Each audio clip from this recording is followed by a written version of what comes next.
On the 5th of January 1942, as exultant shouts of victory resounded in the streets of Tokyo, Admiral Isoroku Yamamoto instructed the staff of the Imperial Combined Fleet to begin preparing for the second stage of operations in the Pacific War. His study of the situation reports on the Philippines Malaya and points south indicated that Japanese troops in a few months would be in control of East Asia and the other areas they had attacked in December. So Yamamoto told his chief of staff Matome Ugaki that he wanted the plans to be completed by the middle of February.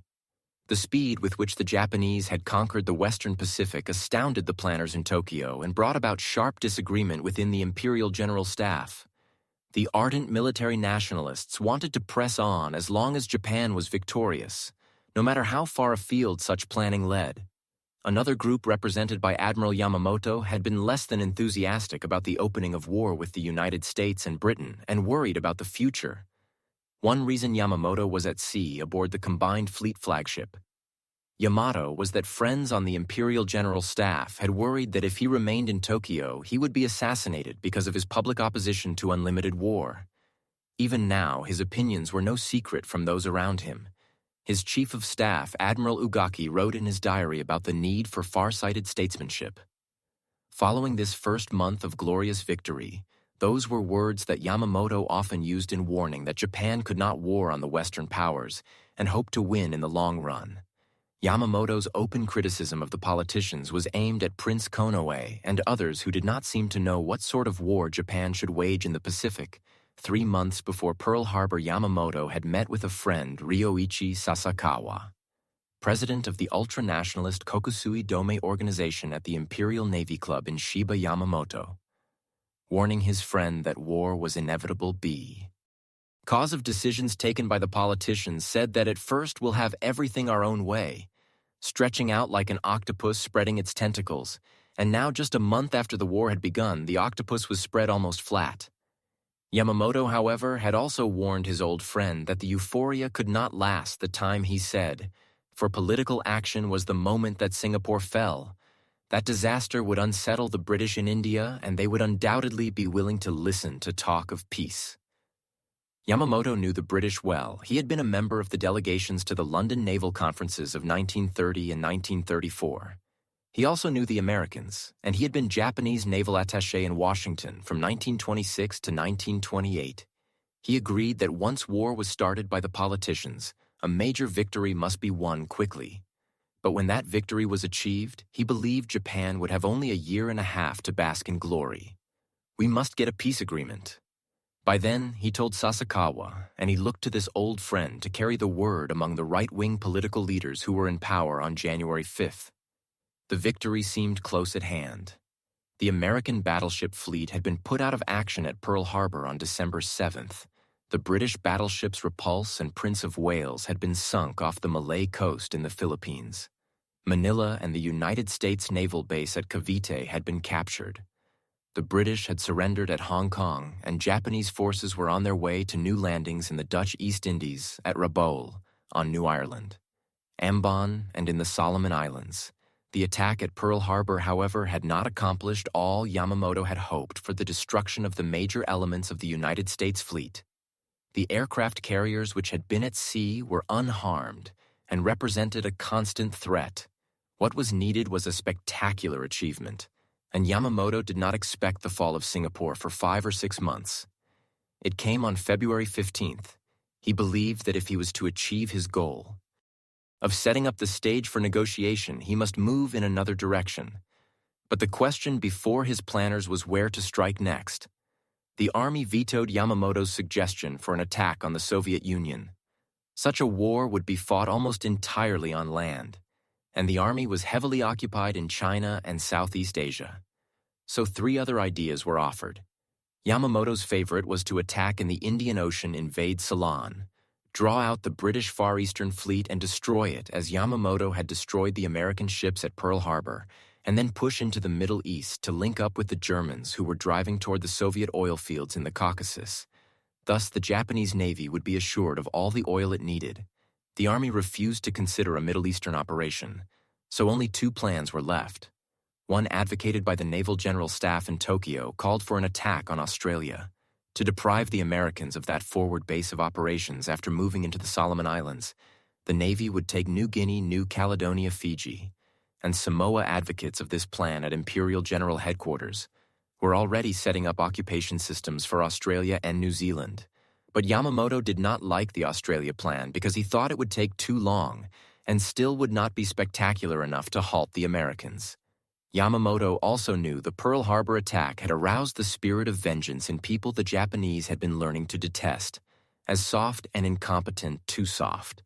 The Army said to fight a war to the finish. It was apparent that even the capture of Singapore would not stop the Americans. Yamamoto wanted a victory that would make it possible for Japan to extend a generous olive branch in January. Yamamoto ordered another plan drawn, and 2 months later sent officers to Tokyo with the document designated the MI Plan, which envisaged a battle off Midway Island where the American carrier force would be destroyed. He also sent to Tokyo the AL Plan, which led the invasion of the North American continent via Alaska. If all went well, Hawaii would be occupied. And later, perhaps the West Coast. At least victories at Midway and in the Aleutians would give the politicians a base for negotiating the sort of peace that Yamamoto hoped to achieve in Tokyo. The admirals quarreled around the conference table in the Navy Ministry. But in the end, Yamamoto had his way forgotten. Was the potential significance of the fall of Singapore in February and the impending collapse of Bataan and Corregidor, either of which might have served Yamamoto's purpose. The reason they were no longer important lay in the April raid of Lieutenant Colonel Jimmy Doolittle's B-25 bomber squadron on Tokyo. The Doolittle raid had shocked the Japanese into a realization that the Americans were only beginning to fight in June, after the Midway operation flamed into disaster for Japan. There was no time for recrimination. Indeed, the Army did not even know the full extent of the defeat. The news of the destruction of 4 big fleet carriers was carefully suppressed, so that it was known only at the highest levels of the Navy. While Yamamoto had been off on his Midway excursion, the Naval General Staff in Tokyo had moved the Navy and its air forces steadily southward to set up the forthcoming attempt to cut off Australia. Naval forces had taken Rabaul on January 23rd, and from that time onward they had conducted constant air reconnaissance and bombing raids against other islands and New Guinea. It was apparent to the Australians who communicated their concerns to General Douglas MacArthur after his arrival in March that the Japanese would soon move against New Guinea if they were successful. It would be very nearly a walkover for the Japanese to take northern Australia in February. The Japanese had already bombed Darwin, and in March when they invaded Salamaua, New Guinea, the pace stepped up in May, just before the Midway battle. The Japanese sent an occupation force toward Port Moresby, but it was turned back by the fierce defense of the Americans and Australians in the carrier battle of the Coral Sea. The Japanese did occupy Tulagi north of Guadalcanal and built a seaplane base there. The Battle of the Coral Sea convinced planners in Washington and Australia that they had to prepare for a Japanese move in the south. MacArthur told the Australian government it must be ready for an attack before a Japanese thrust that was generally expected to be made against India. He cabled General Marshall for 2 carriers and 1,000 planes. But in Washington that May, Admiral Ernest J. King, Chief of Naval Operations, informed General Marshall that until the end of June, he would have only 2 working carriers in the entire Pacific, while on the eve of Midway, the Japanese had 10, and Pacific Fleet Commander Chester W. Nimitz had already given advanced warning about the big move he expected the Japanese to make, which turned out to be the Midway battle.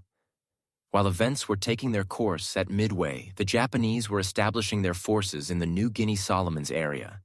Major General Tomataro Hori landed the South Seas Force at Salawa, and the naval troops occupied Lae and began to build up an air base there independently of Admiral Yamamoto. The Imperial General Staff had planned the Port Moresby operation, and Lieutenant General Harukichi Hyakutake was ordered to press on toward New Caledonia, Fiji, and Samoa, and to be ready to resume the advance against Port Moresby by July. That would be after the Midway battle, when Admiral Yamamoto could be expected to have returned with his combined fleet.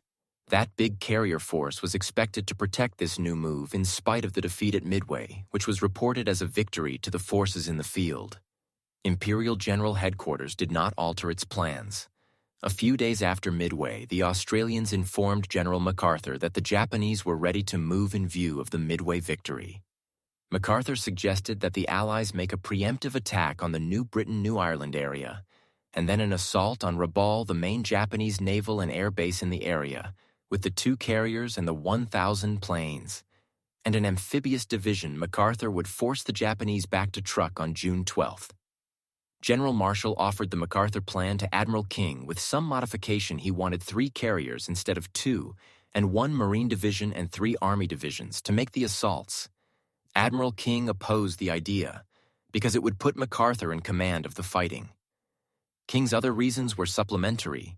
The carriers would be subject to land-based attack, and they would not have enough protection. As it turned out, the Navy had to cope with both of these tactical problems at Guadalcanal. King devised his own plan, a drive from the New Hebrew. IDs by forces under Navy command. MacArthur objected to having his Army forces serve under the Navy, but nobody could deny the necessity of stopping the Japanese before they took New Guinea and were poised to attack Australia. The problem for the Joint Chiefs of Staff was who was going to command the operation they gave Phase 1. The primary task of taking the Santa Cruz Islands to Tulagi and adjacent positions to Admiral King Guadalcanal was just a spot on the map with no known tactical or strategic value. It did not even merit a name in this JCS plan. General MacArthur was thrown a SOP after Phase 1. He was to take over and mop up the Japanese in the rest of the Solomons. Rabaul and New Guinea. Admiral King was given his way, because the Joint Chiefs of Staff recognized that King had already planned a defense line down the Pacific to protect Australia, and his plan would need relatively less force than MacArthur's thousands of troops were training in New Caledonia, and King had wheedled General Arnold into sending several squadrons of United States Army Air Force planes there. He had reinforced Samoa and Efate in the New Hebrides, and he planned to put a base in Tonga. Admiral Wilson Brown, whose indecisiveness at the time of the Wake Island crisis had aroused King's annoyance, was shipped off to a newly established unit called the Amphibious Training Command at San Diego. He and Marine Major General Holland Smith were told to develop new techniques for island warfare. Rear Admiral Richmond Kelly Turner, King's chief plans officer, suggested that the first effort must be to hold the line in the South Pacific while training the amphibious forces. The second stage would be a combined offensive by the United States, Australia, and New Zealand, through the Solomon Islands to the Bismarck Archipelago and the Admiralty Islands.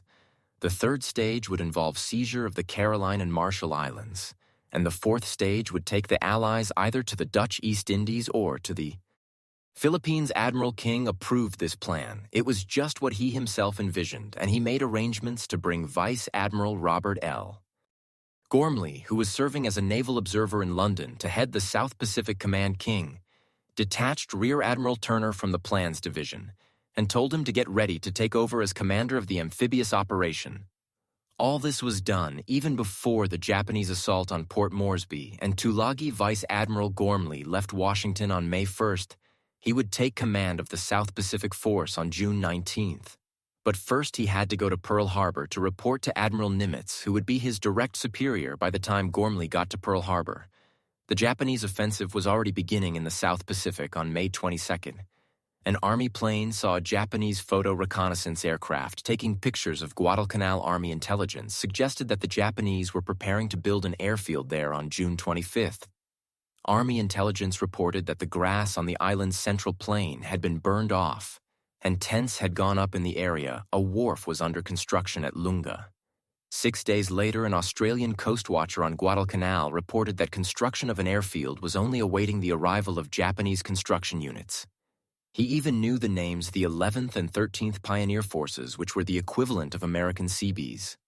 This information was confirmed in a radio interception made by Nimitz's intelligence officers at Pearl Harbor, the Pacific Fleet's radio intelligence group, which had broken parts of the Japanese naval code, picked up a message saying that the 11th and 13th Pioneer Forces would arrive at their destination on July 4th, and Fleet intelligence put 2 and 2 together.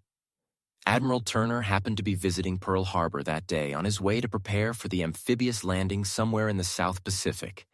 When Admiral Nimitz received the radio intelligence report, Admiral Turner knew where he was going. It could be no place but the Solomons. Within 2 weeks, Turner was in Wellington, where he boarded his flagship, the USS Macaulay, the former Line passenger ship Santa Barbara. His task was to train a whole amphibious task force in 1 month, as Turner began to move ships and men around. Admiral Gormley was on his way to Melbourne to confer with General MacArthur.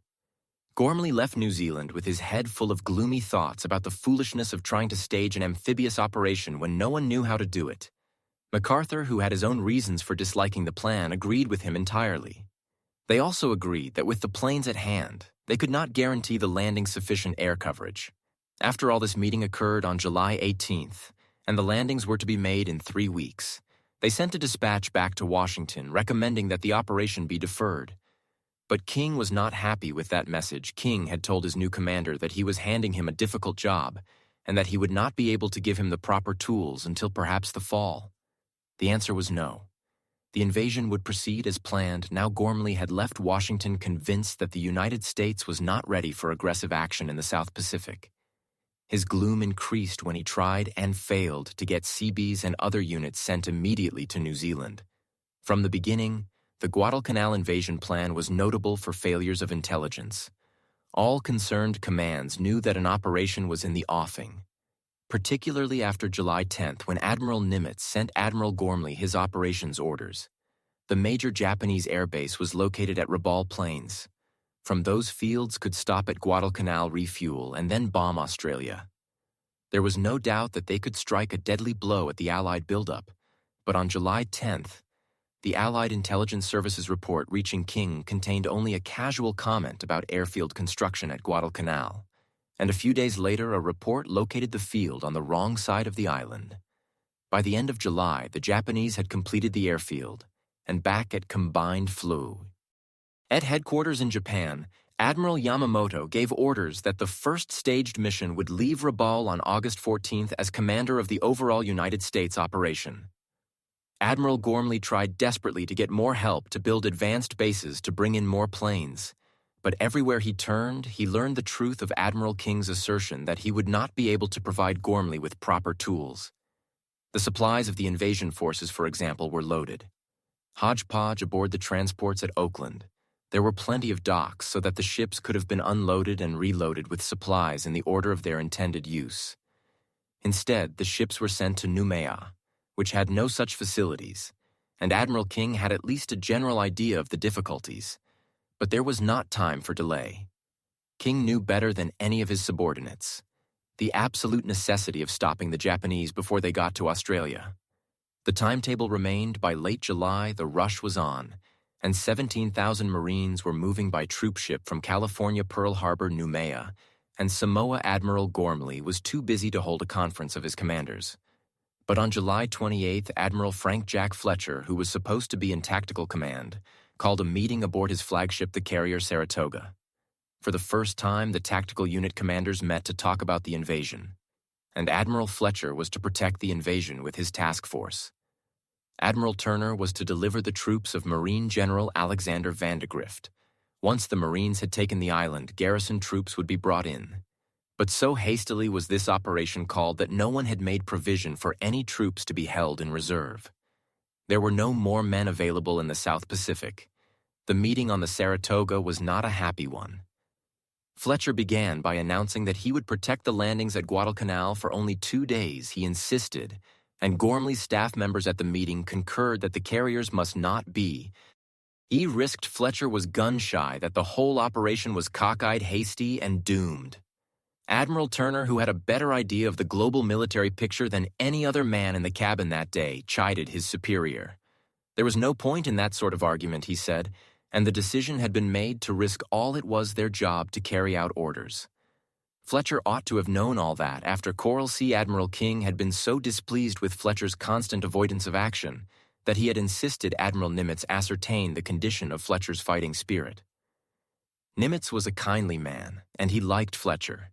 He had given the carrier commander a pep talk, and then when the Battle of Midway was won, Fletcher, who was in command, there could hardly be faulted, but on the eve of the first American offensive operation to warn the troops and the men of the support ships that he was going to desert them in 48 hours was a most inauspicious beginning. The rehearsal for the Guadalcanal invasion was staged on July 28th and lasted 3 days. The scene was Coro Island near Fiji. Only a third of the assigned troops managed to get ashore, and when they did, they didn't know what to do. General Vandegrift regarded the mock-up as a complete bust, but there was no time even to second guess. On July 31st, the Marines were back aboard the transports heading for Guadalcanal on the afternoon of August 6th. As the task force of 75 ships neared the Solomons, Admiral Fletcher nervously broke away with his carriers. He would have his planes over the landing force as promised, but the 26 ships of the carrier group were being taken as far from harm's way as possible if American intelligence was so faulty as to permit the Japanese buildup of the airfield at Guadalcanal. Japanese intelligence was faultier as the United States invasion fleet massed in the South Pacific. The Japanese had no inkling of a forthcoming attack in July 1942. The Japanese army was preoccupied with trying to capture New Guinea as a staging point for its operations against Australia and New Zealand. Major General Tomataro Hori's South Seas Force landed 2,000 troops near Buna. After capturing Buna, the Japanese planned to construct airfields there as a prelude to a new attack on Port Moresby. So in July, Japanese air power was concentrated against Port Moresby. Bombers and fighters swept over the piers and airfields nearly every day after the Japanese landings. The Japanese air forces were also called on to support the beachhead, and in the early days of August, their attention was fixed on the new drive. The combined Australian and American Air Force responded with raids on the Japanese air bases at Lae. During these preparations, Admiral Yamamoto's flagship Yamato was anchored at Hashirajima in Japanese waters. In a leisurely fashion, he was preparing for the forthcoming air operations over Australia, and he would see then what action was to be taken next. In preparation on August 3rd, the naval air groups stationed at Lae were brought back to Rabaul to be ready for the Guadalcanal operations that would begin the following week. During the first week of August, the South Pacific skies were cloudy, and only a handful of Japanese search planes took to the skies. None of them found the American armada that was steaming toward Guadalcanal. The Japanese airmen flying out of Rabaul were surprised to encounter American carrier aircraft in the skies around Buna. They had been told that the United States carriers were destroyed at Midway. The pilots assumed that the carriers were operating with Australian forces that had marched across the Owen Stanley Mountains. Actually, they were training for the Guadalcanal invasion. No one in the Imperial High Command or in the field suspected a forthcoming invasion. After their 8 months of continuous victories, it was hard for the Japanese to believe that the Allies could launch a seaborne invasion. Had the idea been suggested, they would have agreed with General MacArthur and Adema. Errol Gormley that such an invasion had almost no chance of success. So as the American Expeditionary Force moved toward Guadalcanal, it enjoyed the element of surprise on August 4th and 5th. The 75 ships steamed on under an overcast sky, and on August 6th, the fleet moved through rain squalls almost all day long. But as dawn rose on the morning of August 7th, the sky cleared, which meant the carrier planes would have good visibility for their attacks. The fleet went to general quarters at 5:30, and at 6 hours, the carriers launched their first strike. The planes from the Wasp Saratoga and Enterprise were assigned targets on Guadalcanal Island, Tulagi Gavutu, and Tanambogo. The Japanese had established a seaplane base on Gavutu and Tanambogo, which were connected by a causeway. The Japanese planes had been kept down the day before by bad weather. Admiral Fletcher's task force reported one unidentified aircraft during the day, but whether it was Japanese or a plane from General MacArthur's command was undetermined. In any event, the Japanese were not aroused until 6:12 a.m. when the communications headquarters at the Tulagi seaplane base sent a frantic message announcing the attack. The radio message went to the 4th, 6th, and 8th Fleets Admiral Yamamoto and Imperial Headquarters. It was simple and succinct. Enemy heavy bombardment in progress. The weather had cleared and the carrier planes flew off into scattered cumulus clouds in the light of a quarter moon. The fighters and bombers moved off on their appointed missions. 8 fighters led by Lieutenant L.H. Bauer took off from the Enterprise to attack Guadalcanal's aircraft PT boats, troop installations, and supply dumps. They found no aircraft and no PT boats, and they did strafe the buildings on the airfield at Lunga Point. Meanwhile, another 8 fighters from the Enterprise maintained a combat air patrol over the transport area from 6 until 8 WWII. When they were replaced by others, bombers began to hit Tulagi and the Lunga Point area. But no enemy air activity was seen all morning. The Americans had it all to themselves, and the only planes damaged were those hurt in operational accidents. Planes from the other carriers struck the seaplane base at Gavutu. The surprise was complete. The American planes arrived and began bombing and strafing the seaplanes in the water.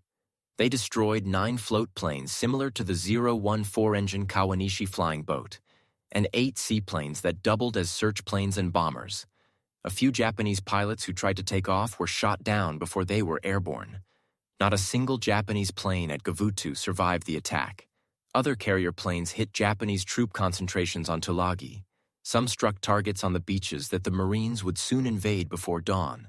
The Marines on the decks of the transports could see the high mountains of the island that was their objective.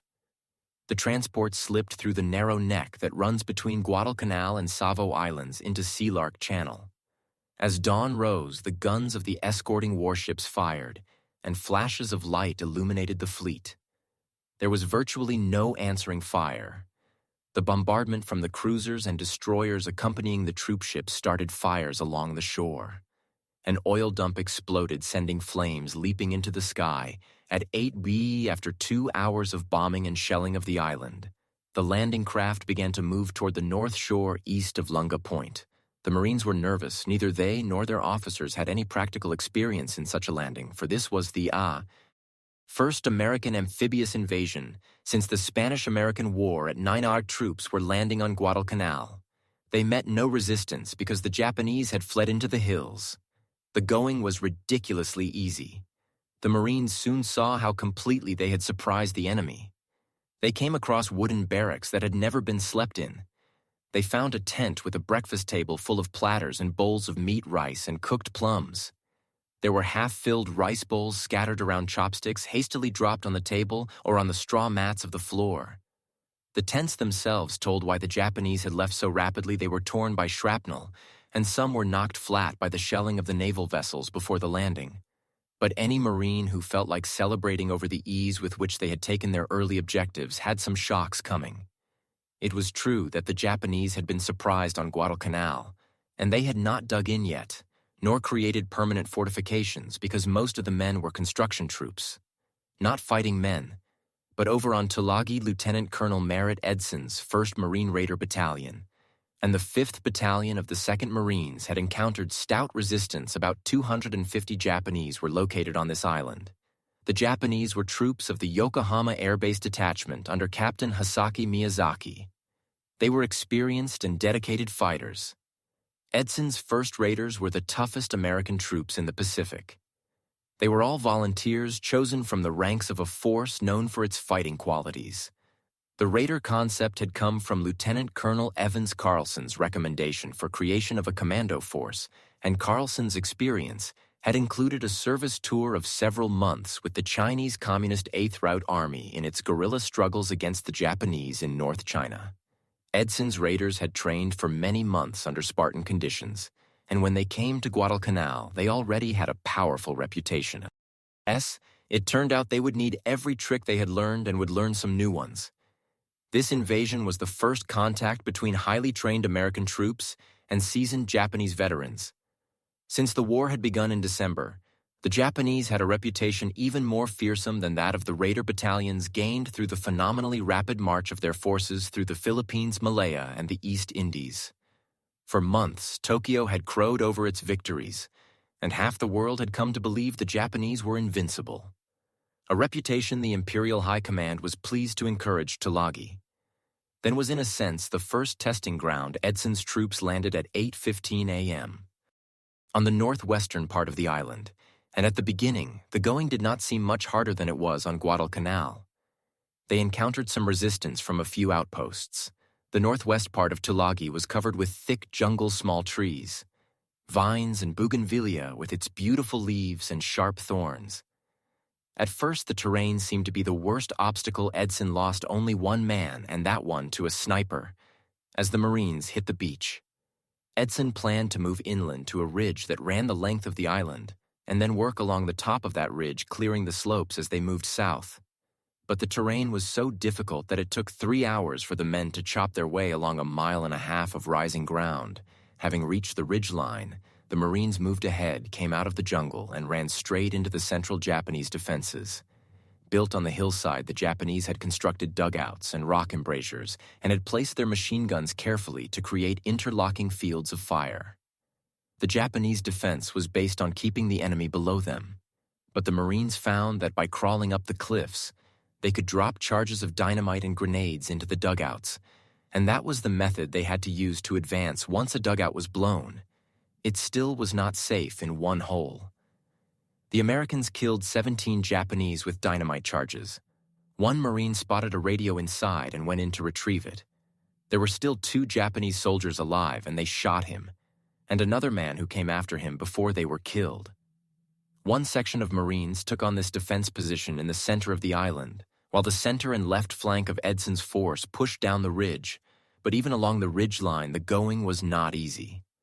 One company suffered 15% casualties that first afternoon. The frontal resistance was stiff, but with the Japanese, frontal resistance was only half. The battle snipers seemed to be everywhere, tied in trees and the tops of buildings behind Raqqa. A favorite tactic of the snipers was to let the forward element of a Marine unit pass and then begin shooting at the men from behind. This move almost always meant death for the sniper, but usually not before he had caused several casualties. And one thing the first raiders learned that day was that the small 25 caliber Japanese rifle and machine gun slug were more apt to wound than to kill, which from the Japanese point of view was satisfactory, since it took additional troops and resources to care for the wounded during the afternoon. The raiders drove along the ridge, and until they ran into a 3-sided ravine whose floor was an old British cricket field, the Japanese had dug into the ravine walls and established the fields of fire that would become so familiar in later months. As the Marines moved up, they ran into crossfire, and Edson stopped, because darkness was coming, and this was no time to be probing unknown dangers. That night, the Marines on Tulagi had another new experience. The Japanese, knowing they were outnumbered with no chance of survival, staged one of the death-desperate counterattacks for which they would become infamous.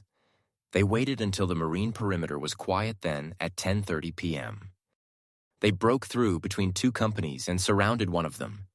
The Marines fought in their foxholes and in the open using guns, machine guns, grenades, and knives.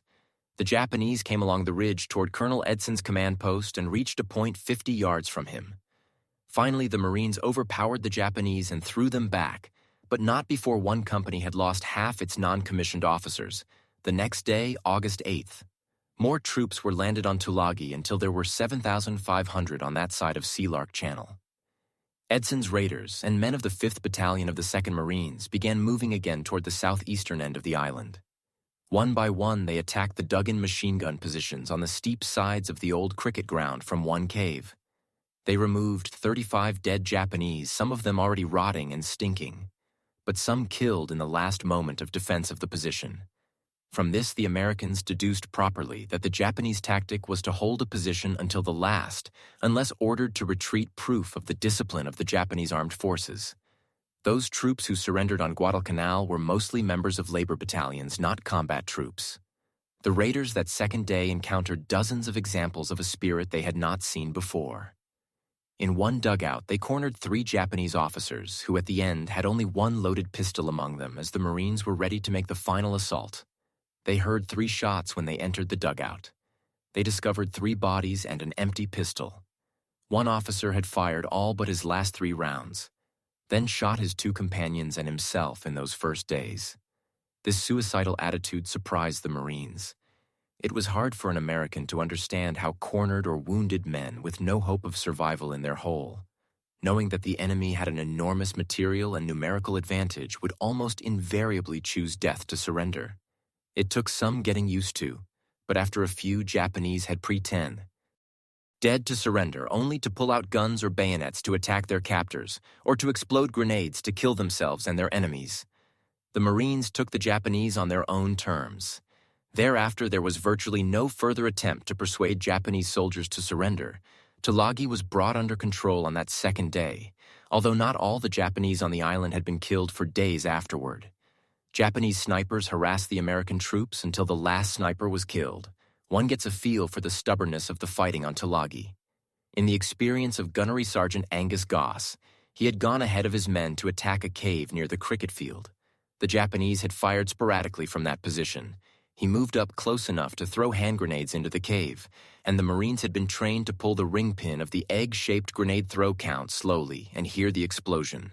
Sergeant Goss pulled the pin through and counted to 6. The grenade was lobbed back out of the cave, and he had to duck to escape the blast of his own weapon. After another identical experience, he held the grenade for 3 seconds, then threw 4, 5, 6, and out. It came again.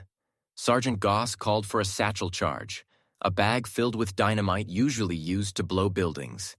He thrust in the charge, primed it, and ran back a little. The Japanese thrust the charge out of the mouth of the cave. The dynamite exploded and drove a rock splinter into Goss's leg. The wound was not serious enough to fell him, but it hurt enough to infuriate him. He picked up his submachine gun and dashed into the cave. Spraying fire, he killed 4 Japanese soldiers and counted 8 others who had died earlier. If possible, the fighting on Gavutu and Tanambogo was worse than that on Tulagi. The landings there came in the middle of the morning. Not many troops were committed because no one expected to find many Japanese there. But since the seaplane base was on these islands, the Japanese had fortified them, and the Marines ran into trouble. The Japanese were surprised and had still not recovered from the bombardment and aerial attack that had destroyed their seaplanes. So the first troops ashore were met by rifle fire only. But when the second wave of Marines reached the beach, the Japanese had organized about 500 yards back, and the fire was intense. The third wave came under fire before the landing craft reached shore, and the casualties were heavy. Gavutu and Tanambogo were both dominated by small hills, not quite 150 ft high, but above the sea level landings. This height was enough. The Japanese had built their defenses along the slopes, and they were well supplied with machine guns, automatic rifles, and ammunition, as on Tulagi. Each Japanese position had to be taken. They did not retreat, and the viciousness of the fighting on Tanambogo was almost unbelievable. In the early waves, the Marines had landed tanks. The Japanese had come surging toward the Tanambogo dock where the landings had been made. They had jammed crowbars under the treads, thrown grenades, and tried to set the tanks afire with rags soaked in gasoline. One tank commander had opened the hatch and employed the tank's machine gun to kill 23 Japanese soldiers before one scrambled up the side of the tank and stabbed him to death with a bayonet. Another Japanese then threw gasoline-soaked rags inside the tank, and it burned by mid-afternoon. On this first day, it was apparent that the Marines could use reinforcements, and a unit that had landed earlier on Florida Island, where there were no Japanese, was called over to assist. Tanambogo had been taken, but the Marines were unable to secure the causeway that linked the 2 small islands. The reinforcements were ordered to Tanambogo, and at dusk were given 5 minutes of preparatory bombardment from naval vessels. Unluckily, one of the last shells hit a fuel dump near the beach and lit up the shore as if it were noon as the Marines came up. The Japanese had them clearly silhouetted. Against the sea from the dugouts on the hills came a steady stream of machine gun and rifle fire. 2 boatloads of Marines reached the beach, but the coxswain of the third boat was killed at his tiller, and the boat slewed around and headed back out to sea. The following boats did the same, believing there had been some change in orders. So the men of the 2 boats were stranded ashore, and their only protection was the concrete pier. The Japanese were firing. As soon as the Americans returned the fire, the Japanese spotted the position by the tracers. Soon several men were down. One boat retired, taking the wounded, and it was some time before the confusion was eliminated and other boats began to land. Meanwhile, the Japanese launched a counterattack on the beach. Captain Crane, the leader of the unit, was cut off from his boat, and he and 5 men hid in the brush. And in the darkness, they escaped to return to the beach after the Japanese had drawn back to their hillside positions.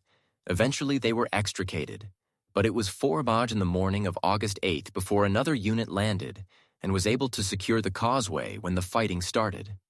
There were 500 Japanese on the connecting islets of Gavutu and Tanambogo. When the fighting ended, there were none early on the morning of August 7th. The Tulagi radio station flashed the first word of the United States assault to Rabaul. The astounding news reached the Rabaul airfield just as the pilots of the early morning missions were preparing to take off for another day's harassment of the Australians on New Guinea.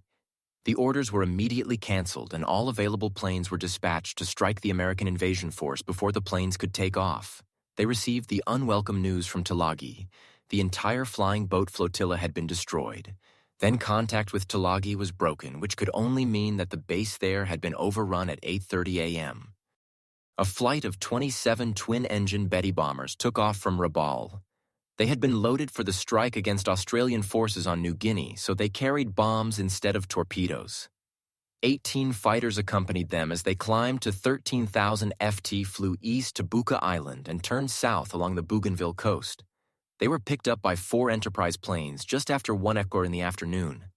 The Enterprise fighters were flying at 18,000 ft, when down below they spotted the large formation of Betty bombers escorted by the Zeros just above Florida Island.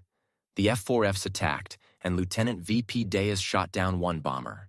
4 others began to smoke and were listed as probables. But after this initial run, the Zeros joined the fight, and the F-4Fs broke off to take refuge in cloud cover as they had been instructed to do. They had been hard hit. One of the F-4Fs had been shot down, and Lieutenant Deas's plane was so badly shot up, he had to make an emergency landing on the WASP Lieutenant G.E. Firebaugh, led another flight of 6 fighters from the Enterprise, and they found the enemy off Santa Isabel Island. The Zeros came in fast, 10 of them, and attacked 3 of the fighters. All 3 F-4Fs were shot down. The other 3 American fighters attacked the bombers, and Ensign R.N. Dis shot down 1. Betty, the first kill of a Zero, was made by radio electrician T.W.W.W. Rhodes, but the Zeros came after them in force, and the F-4Fs ducked into clouds to hide. There were 10 Zeros after them in 2 formations, and they came in observing the Japanese rule. Never let your wingman out of sight. They attacked the F-4Fs from the starboard quarter, and Lieutenant Firebaugh and enlisted pilot W.S. Stevenson, Jr., and pilot machinist W.H. Worden were shot down. One of the coast watchers picked up Firebaugh from the water off Santa Isabel Island. A Guadalcanal coast watcher sent a canoe to rescue Worden off that same island, but Stevenson was not found aboard the other carriers. The story was much the same. The bombers were much easier targets. 6 fighters of Flight 323 ran into enemy bombers off Lunga Point and shot down 4 of them. Machinist D.E. Runyon destroyed 2 single-handedly just after 2:30 p.m. In the afternoon, when the Japanese Betty bombers and Zero fighters began their run over the islands, coast watchers were on the alert. Paul Edward Mason, a copra planter in peacetime, was stationed on Malibu Hill on Bougainville overlooking Buin. At 9 o'clock in the morning, he sent a message that 24 Japanese bombers were heading toward Guadalcanal. They were still $400 milles or 2 and 1 to 4 hours away from the target, when that message was broadcast back from Pearl Harbor to the fleet.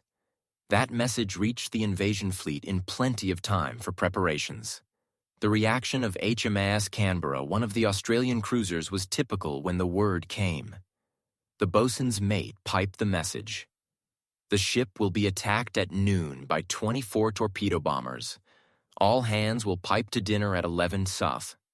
And the torpedo bombers came in right on schedule. The United States fighters climbed above them to 20,000 ft as the bombers reached the north shore of Guadalcanal and looked down on the invasion fleet.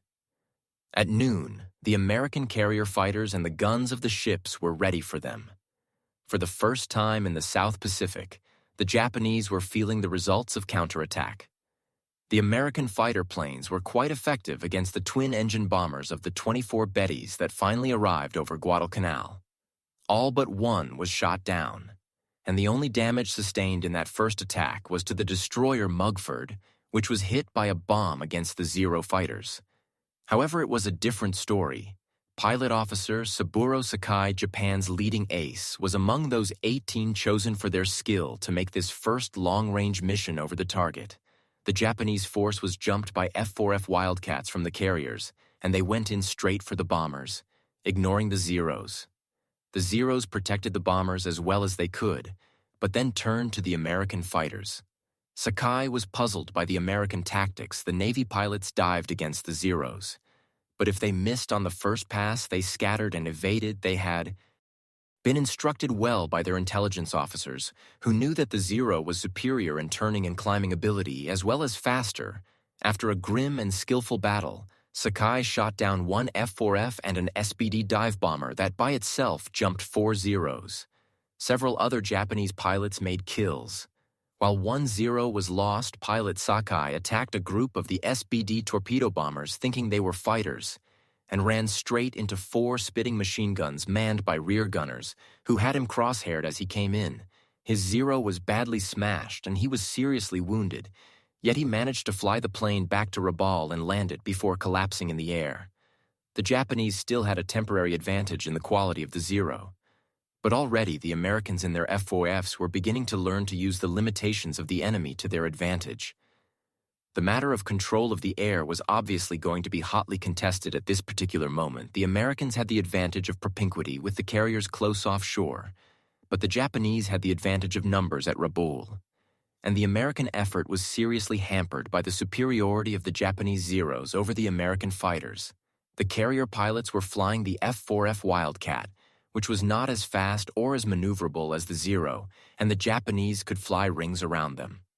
The one advantage of the F-4F was its sturdy construction and armor protection, all that was needed to keep the ratio of lost planes as low as it was for the Americans at Rabaul. The Japanese recovered rapidly from the surprise of the American invasion, but the problem for the Japanese fighters was the 1,100-mile round trip for that reason. On the first day, Commander Nakajima, the leader of the fighter squadron, had resisted demands by higher authority that all Zeros available be sent into the fight and had dispatched only his most experienced flyers. He was soon to be sending others, and the losses grew more serious, largely because of the vast distances to be traversed. By nightfall of the first day, the United States invasion seemed secure. The American troops had moved up near the airfield and had not encountered any substantial resistance. One prisoner was captured, and he indicated that there were only about 600 combat troops on the island and 1,400 laborers, and that they had fled to the opposite side. Admiral Turner had moved 11,000 Marines ashore, and vast piles of ammunition, food, and other supplies crowded the beaches. General Vandegrift had noticed that the beach force was unable to assimilate the supplies, but fearing that the carriers would soon move out, he was glad to see the supplies still coming in. He did establish a second beachhead, but it was soon crowded as badly as the first at 8:40 a.m. On the morning of August 8th, Coast Watcher Jack Reed at Buka Passage spotted 45 Japanese dive bombers that had taken off from Kavieng. 30 minutes later, Pearl Harbor repeated the broadcast to the ships. The carrier planes attacked and destroyed many of the enemy bombers. But on this day, the United States ships did not escape unscathed. A blazing bomber dived into the deck of the transport George F. Elliott and set it afire. One dive bomber sent a torpedo into the destroyer, Jarvis putting it out of action. That morning, the planes of the Enterprise and the other carriers took off on their missions and found the skies clear. They strafed and bombed troop concentrations along the Tanaru River, and they worked over the airfield again at about 10:20. 3 fighters from the Enterprise discovered a group of Japanese torpedo bombers coming in low over the surface of the water to attack the transports. The Americans jumped them. Machinist Runyon shot down 1 bomber and 1 fighter. Ensign VHH Rouse shot down 2 twin-engine torpedo bombers, and Ensign J.D. Shoemaker shot down another. That was the end of the air activity for the day. At nightfall, the Enterprise's Fighting Six counted its losses. 6 pilots shot down by Zeros. The Japanese Zero fighters still had the edge in experience and aircraft, but the American pilots were already beginning to learn tricks of the trade. The commander of the Enterprise Air Group concluded that the Zero had 2 major weaknesses: limited firepower and inability to withstand punishment. Because of the Zero's superior rate of climb maneuverability and fuel capacity, the F-4F pilots were warned to stick close together, and when attacked, each 2-plane element should set up a scissors movement, constantly turning toward each other. Thus, the pair of F-4Fs could concentrate their superior firepower on the enemy, while they knew their own planes could absorb an enormous amount of punishment on the ground. The Marines fought fierce Japanese opposition on Tulagi Gavutu and Tanambogo on Tulagi. They suffered 90 casualties but took control of the island by the end of the second day. The Japanese garrison of 250 men fought to the end. 200 men were killed, 3 surrendered, and the rest swam the strait to Florida Island to continue fighting on Gavutu and Tanambogo. The Marines suffered 250 casualties. The 500-man Japanese garrison was wiped out to the last man. The fierceness of this fighting on Tulagi was in sharp contrast with the easy advance of the Marines on Guadalcanal there. On the morning of August 8th, the Marines reached the edge of the airport they would name Henderson Field after a flyer killed at Midway. They were beginning to develop a contempt for the enemy. "I wish those Japanese would come out and fight one," Marines said within the hearing of Richard Tregaskis, the international news service correspondent who had accompanied the invasion. "All they do is run into the jungle on the surface." Then the Marines couldn't ask for a finer war.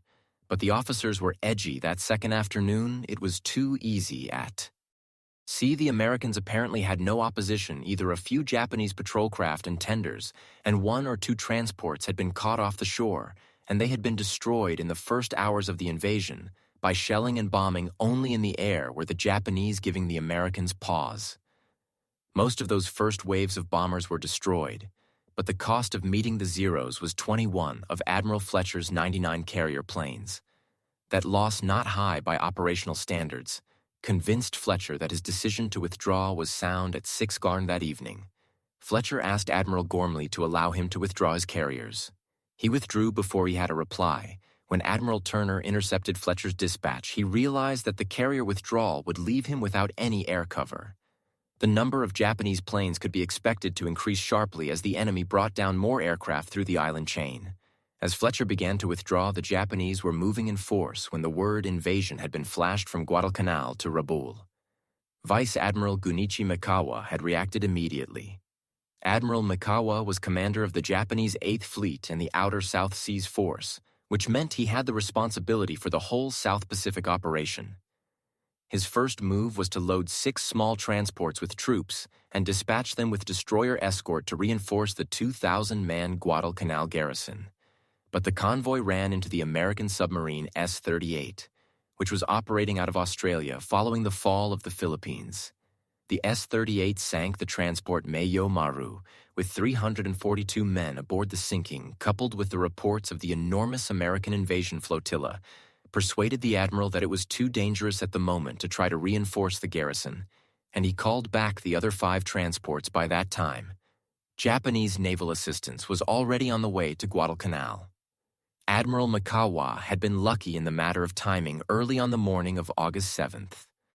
As the Tulagi garrison sent its last message, 5 heavy cruisers left Kavieng on the northern tip of New Ireland. 3 of them were headed northeast for Manus Island in the Admiralty Group, and 2 were bound for Rabaul. Admiral Mikawa soon ordered all 5 cruisers to hasten to Rabaul shortly after noon. The cruiser Chokai, accompanied by a destroyer, moved into Simpson Harbor. The other 4 cruisers waited in St. George's Channel between New Ireland and New Britain for the Chokai to rejoin. When she came up late that afternoon, she was carrying Admiral Mikawa himself and was accompanied by the light cruisers Tenryu and Yubari. So the Japanese moved toward Guadalcanal with 5 heavy cruisers, 2 light cruisers and a destroyer as they sped south.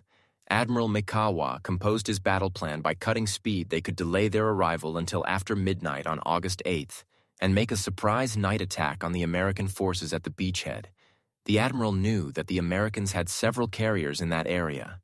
While he had none, a night attack was a guarantee that he would not be harassed by American planes, since the Americans had no record of proficiency in night aerial operations. In fact, the Americans had no record of competence in any sort of night naval operations. While this aspect of tactics had become a Japanese specialty, Mikawa's problem that afternoon was how to move close to Guadalcanal without coming in too soon, and still not give away the element of surprise he had to attack to support the Guadalcanal defenders. But if he could surprise the enemy, the effectiveness would be enormous. The admiral did not know it just then, but the nature of the divided command, The inferiority of the American air intelligence system and the lack of clearly defined search methods would all play directly into his hands for intelligence about Japanese ship movements. The Americans at Guadalcanal had to depend on air search and submarine reports only under the most special circumstances would the reports of coast watchers be of much use concerning naval ship operations. Early in the day, the cruisers were sighted by United States B-17 Army bombers as they moved down toward Rabaul on the evening of August 7th. The Makawa force was sighted by the S-38 just as it came out of St. George's Channel that night. The commander of the S-38 reported the contact to Brisbane, but those two reports were not given much credence by American naval commanders because Rabaul had become the Japanese Navy's forward base, and it was quite normal for ships to move in and out. The Americans saw no indication that the ships in question were steaming toward Guadalcanal. Admiral Gormley was responsible for the coordination of all elements of the American attack, but to secure air searches, he had to depend on several sources. First were the long-range B-17 bombers of General MacArthur's American Army Air Force and the Australian Army Air Force, part of MacArthur's command, which operated independently. Second was Admiral McCain's land-based Naval Air Force, which included a number of seaplane tenders and PBY patrol bombers. General MacArthur's planes were to take responsibility for the search of the Bismarck Islands. Concentrating on the big naval and air base at Rabaul, McCain was to watch the northern approaches to the region, which meant Truk and the Marshal's Admiral Fletcher's carrier planes were supposed to make short-range searches, but actually made none at all. Fletcher was bemused with his worries. Admiral Turner had looked at his charts and seen that the Japanese had a marvelous approach to the island of Guadalcanal along the west coast of Bougainville, straight down between Choiseul Island and Vella La Vella, past Colombangara between New Georgia and Santa Isabel, and then between Florida Island and Guadalcanal's north coast. The lane was christened the Slot. Soon it was to become infamous in American naval history. On the morning of August 8th, 4 PBYs were scheduled to fly from Nandi on a 700-meter long triangular pattern, whose apex was the Fiji Islands. They would come up almost due west of Santa Cruz Island. 6 PBYs would fly search patterns from Espiritu Santo northeast over the Santa Cruz Islands and end at a point slightly above the Bismarcks but far to the west of. The Japanese Task Force 6 PBYs would spread out from Noumea across the Slot from Guadalcanal to search an area north and west of the Slot. 3 B-17s were to search north of Guadalcanal on the night of August 7th. When Admiral Turner studied the search plan for the following day, he found the Slot was completely uncovered. He asked Admiral McCain for a special search there the next day, but somehow between Admiral Turner's flagship Admiral McCain's headquarters and the seaplane tender Mackinac at Noumea, the message was lost. The search was never made thus. On August 8th, the Americans had left uncovered the most obvious approach of any enemy naval force to Guadalcanal.